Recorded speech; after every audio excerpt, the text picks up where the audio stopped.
Kyoko Ayumi Jessica. My student ID is 442410 at Sec1. And I'm Siti Yulyani. My student ID 44241699. Okay, today's podcast is about smoking on campus. Hello everyone and welcome back to our weekly campus podcast. I'm your host Kyoko. Today we are going to dive into a very interesting and highly debated issue in our academic environment. We are focusing on topic smoking on campus. Should it be allowed or should it be completely banned? To help us explore this topic, I'm joined by a very special guest speaker today, Yuli. Welcome to the show, Yuli. How are you doing today? Hi Kyoko, I'm doing great. Thank you so much for having me. I'm really excited to be here. This is definitely a hot topic that almost every student has an opinion on, so I'm glad we can discuss it openly today. Absolutely. It's an issue that touches everyone's daily life on campus. Let's get right into it. Yuli, I want us to look at both sides of the argument fairly. Let's start with the perspective of those who support it. In your opinion, why do some students argue that smoking should be allowed on campus? That's a great starting point, Kyoko. The main argument for allowing smoking usually comes down to personal freedom and stress relief.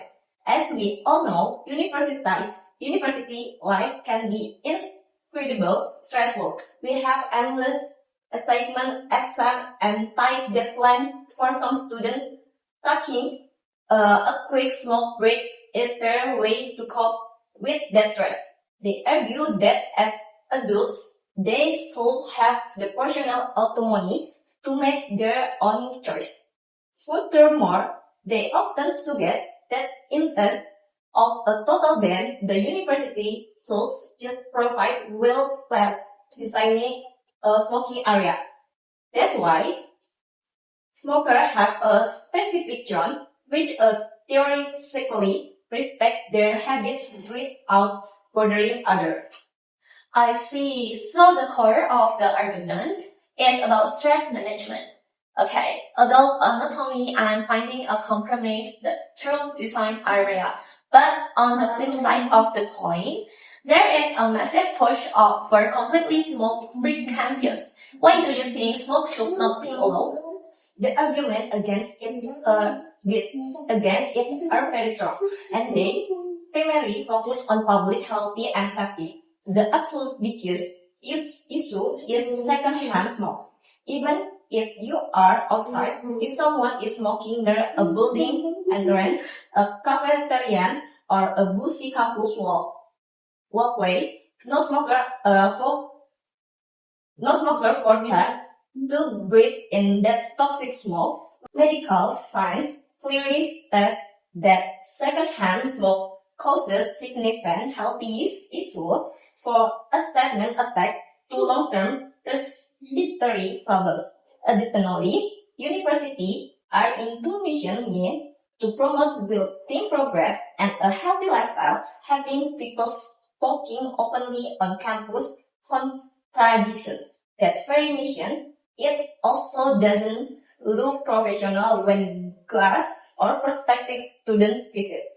Okay, those are very valid points, especially regarding the involuntary exposure to secondhand smoke. This naturally leads us to look at the broader picture.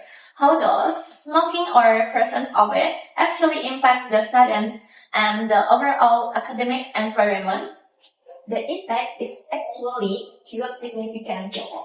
Let's look at the physical environment first. Unfortunately, smoking very often leads to littering. Cigarette butts are frequently found scattered around our campus benches, garden, and pathway. It makes the campus look messy and degraded. The beautiful environment we are supposed to maintain. Socially, it can also create a divide. No smoking student might actively avoid certain areas of the campus, like specific gazebo or outdoor study spots, simply because where students can comfortable study socially or collaboration on group projects. Ultimately, a smoke-free campus fosters a much healthier, clean, and more inclusive academic environment where everyone can breathe easily and focus 100% on their study without healthy concern. Okay, Yuli, so it really affects much more than just individual health. It impacts the cleanliness of the campus, the social dynamics, and how students utilize shared space.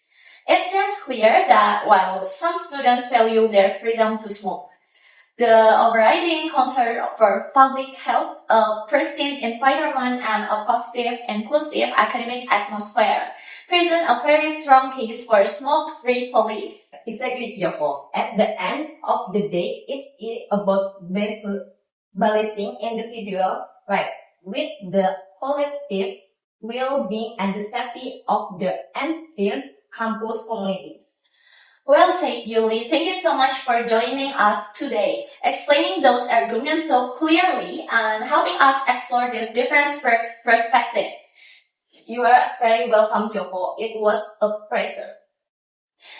Okay, and to all fellow students and listeners, thank you for tuning in. We hope this discussion gave you some great insight into debate and around smoking on campus. Good luck with your studies, stay healthy, and we will see you on the next podcast. Bye! Hello everyone, welcome to our podcast. Today, we are going to talk about a very important issue. The impact of raising food price. Food is something we all depend on. Whether for transportation, industry, or daily life, when the price increases, it affects not only the economy, but also society. To explore this topic, I'm joined by our guest speaker, Kyoko. Hi! Thank you for being here.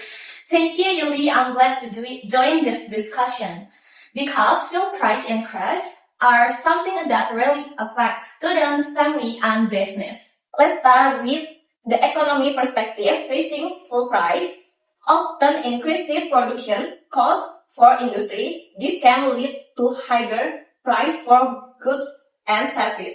How do you think this situation influences business, especially small enterprise?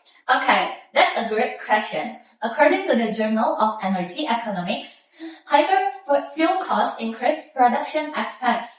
And then small business are the most vulnerable. For example, food vendors who rely on delivery self-service often have to raise their price, which reduce customer demand. Okay, this creates a chain reaction. Less demand means lower income, and eventually some business may close. Some economists argue that food price hikes can encourage efficient and innovation like shifting to renewable energy. Do you think this is realistic or too idealistic in the short term? Okay, it's a good idea, but in reality, it takes time. And then transitioning to a renewable energy requires infrastructure, investment, education. In the short term, most businesses still rely heavily on fuel. However, in the long run, higher fuel price might push government and companies to invest more in alternatives like solar or electric vehicles. Now, let's move to transportation. When food prices go up, public transportation, forest rise, and logistic companies charge more. How does this impact students and ordinary people in their daily lives? Okay, the impact is very clear. A study by the Asian Development Bank shows that transportation costs are one of the biggest burdens for low-income families. When fuel price increase, for students commuting to campus becomes more expensive. Some may reduce their visits to campus or extracurricular activities. For ordinary people, it means spending more money just to go to work or buy daily necessities. Do you think governments should provide subsidies for public transportation to reduce the burden on students and low-income groups? Yes, subsidies can help, but they must be managed carefully. If subsidies are too large, they can create financial problems for the state. A balanced approach is better, like improving public transportation efficiency, promoting carpooling, or offering student discounts. Another important issue is inflation. Food price increase usually trigger higher price for food, clothing, and other necessities. How does inflation affect society, especially vulnerable groups? Okay, for inflation reduce purchasing power. Research from the World Bank highlights inflation reduce purchasing power. Research from the World Bank highlights that inflation caused by energy price disproportionality affect poor households. For example, in Indonesia, when fuel price rose in 2022, the cost of basic food items like rice and cooking oil also increased significantly.